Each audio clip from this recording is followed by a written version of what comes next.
नमस्कार, स्वागत है आप सभी का द प्रिंट लाइन्स में। चलिए नजर डालते हैं आज की 5 अहम खबरों पर। झारखंड के धनबाद में प्रधानमंत्री नरेंद्र मोदी ने सिंदरी में कई रेल परियोजनाओं को हरी झंडी दिखाई। साथ ही उन्होंने एक जनसभा को संबोधित किया।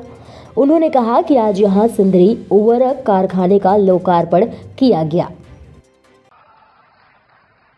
आज झारखंड को 35,000 करोड़ रुपए से अधिक की योजनाओं का उपहार मिला है। मैं अपने किसान भाइयों को, मेरे आदिवासी समाज के लोगों को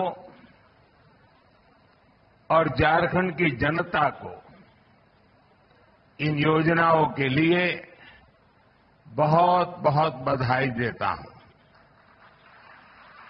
साथियों, आज यहां सिंदरी उर्वरक कारखाने का लोकार्पण किया गया है। मैंने संकल्प लिया था कि सिंदरी के इस खाद कारखाने को जरूर शुरू करवाऊंगा।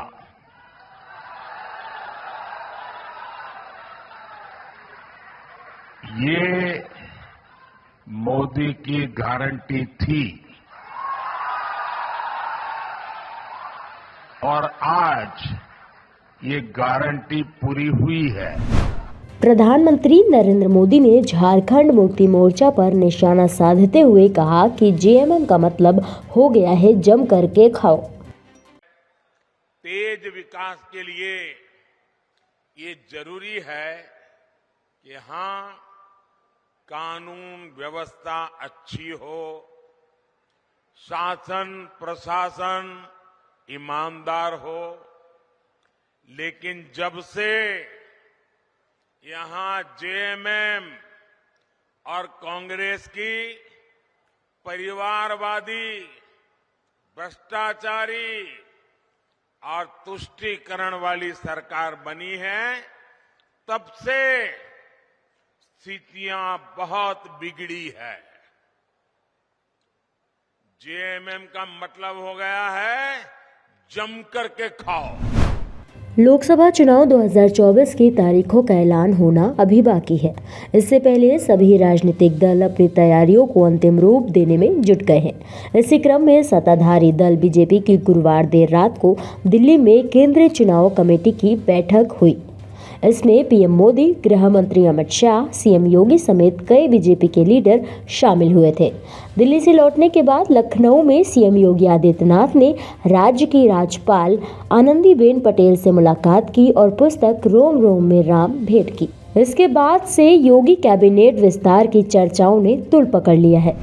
मुख्यमंत्री मोहन यादव ने आज उज्जैन में 2 दिवसीय क्षेत्रीय उद्योग सम्मेलन, 40 दिवसीय विक्रमोत्सव और व्यापार मेले का शुभारंभ किया। कार्यक्रम कालिदास एकेडमी में आयोजित किया गया है। इस कार्यक्रम में केंद्रीय मंत्री ज्योतिरादित्य सिंधिया वर्चुअली जुड़े।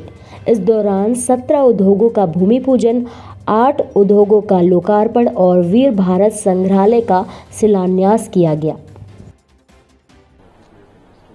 मुझे इस बात की प्रसन्नता है कि पिछले 18 वर्षों से जारी विक्रमोत्सव अपनी भव्यता, दिव्यता, गरिमा के साथ उसकी उत्तरोत्तर उन्नति होती जा रही। इस वर्ष तो और इसमें कई आयाम नए जुड़े हैं। खास करके हमारे आध्यात्म की नगरी, धार्मिक नगरी के साथ वो उद्योग और व्यापार की नगरी के नाते से हजारों साल से विक्रमादित्य के काल से उज्जैन की पहचान रही है। यशस्वी प्रधानमंत्री माननीय नरेंद्र मोदी जी के नेतृत्व में बनारस अपने नई पहचान दुनिया में स्थापित कर रही, जहां आध्यात्म से बाबा विश्वनाथ का प्रांगण जगमगा रहा, वहीं व्यापार व्यवसाय से भी काशी अब दुनिया का आकर्षण का केंद्र बनी है। इसी प्रकार से अयोध्या हो, उज्जैन के बाबा महाकाल के महालोक के बाद उज्जैन में एक नया वातावरण बना है। ऐसे में प्रधानमंत्री माननीय नरेंद्र मोदी जी की सरकार के रहते रहते सभी प्रकार की प्राचीन नगरियों का गौरव वापस लौट के आ रहा है। मुझे इस बात की प्रसन्नता है। मैं स्वयं उज्जैन से आता हूं। सम्राट विक्रमादित्य काल का वो सुशासन का, प्रशासन के साथ विविध अलग अलग आयामों में जिस प्रकार से उनका जीवन काल रहा है या उनका शासन काल रहा है, लोग राम राज्य को याद करते हैं। मैं उम्मीद करता हूं कि ये राम राज्य का काल वापस लौटेगा। सुशासन के माध्यम से माननीय नरेंद्र मोदी जी की सरकार गरीबों के लिए, वंचितों के लिए, शोषितों के लिए, पीड़ितों के लिए तो काम कर ही रही है, लेकिन हमारे समृद्ध गौरवशाली अतीत को भी पुनर्स्थापित करने की दिशा में काम कर रही है। उसी के परिणाम है कि व्यापार व्यवसाय के मेले, हमारे ऑटोमोबाइल सेक्टर में छूट, बहुत सारे नए काम, नई इंडस्ट्रियों का 10 अलग अलग देशों से आकर के लोग इन्वेस्टमेंट करने के लिए मध्य प्रदेश की धरती पर तैयार है।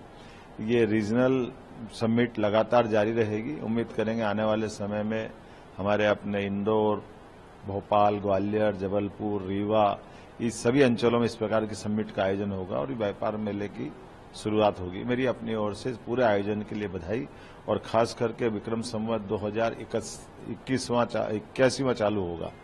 ऐसे में हमारे संवतों की परंपरा बहुत गौरवशाली परंपरा है और ये विक्रम संवत तो एक तरह से हमारे सारे पंचांग का, धार्मिक त्योहार का, सब मांगलिक पर्व का इसका आधार होता है।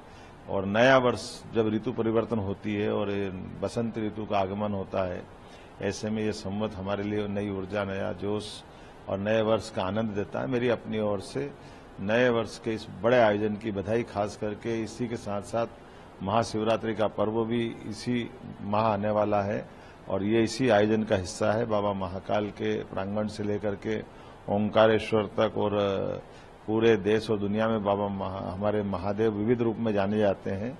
महाशिवरात्रि पर्व की बधाई और सभी त्योहारों के आने वाले समय में 14 अप्रैल हमारा अपना बाबा अम्बेडकर साहब की जयंती का है।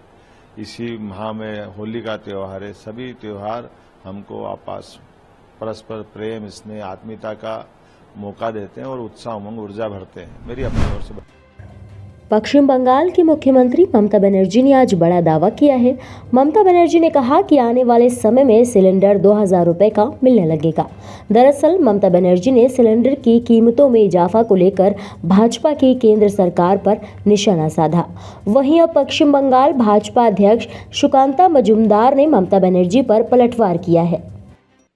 देखिए, ममता बनर्जी जनता को गुमराह करने की कोशिश कर रही है और साक्ष्य उल्टा बताता है। अगर पश्चिम बंगाल की रेट और बीजेपी शासित गुजरात का पेट्रोल का रेट आप पकड़ लीजिए तो 5-6 रुपये का अंतर है। वहां गुजरात में कम है, उत्तर प्रदेश में कम है, बिहार में कम है, बंगाल में पेट्रोल की कीमत, डीजल की कीमत ज्यादा है। और बीजेपी शासित राज्य त्रिपुरा जैसा छोटा राज्य भी बोल चुका है कि अपने साल में किसी सरकार ने 1 सिलेंडर, किसी सरकार ने 2 सिलेंडर, राज्य सरकार फ्री में दे रही है। तो दीदी को पहले, ममता बनर्जी को पहले ये बोलना चाहिए कि आप फ्री में कितना सिलेंडर स्टेट में जनता को, गरीब जनता को देंगे। गरीब जनता को आप फ्री में 2 सिलेंडर देने की व्यवस्था साल में करिए। उसके बाद आप गैस का कीमत को लेकर बात उठाइए। मोदी जी जनता के साथ है, गरीब के साथ है। हमने बार बार इसका दाम घटाया, आगे आने वाले समय में भी दाम घटेगा। और उज्ज्वला योजना के माध्यम से माननीय प्रधानमंत्री जी ने महिलाओं को कोविड के समय फ्री में गैस भी बांटा और उसके साथ साथ कितने महिलाओं को फ्री में कनेक्शन दिया गया।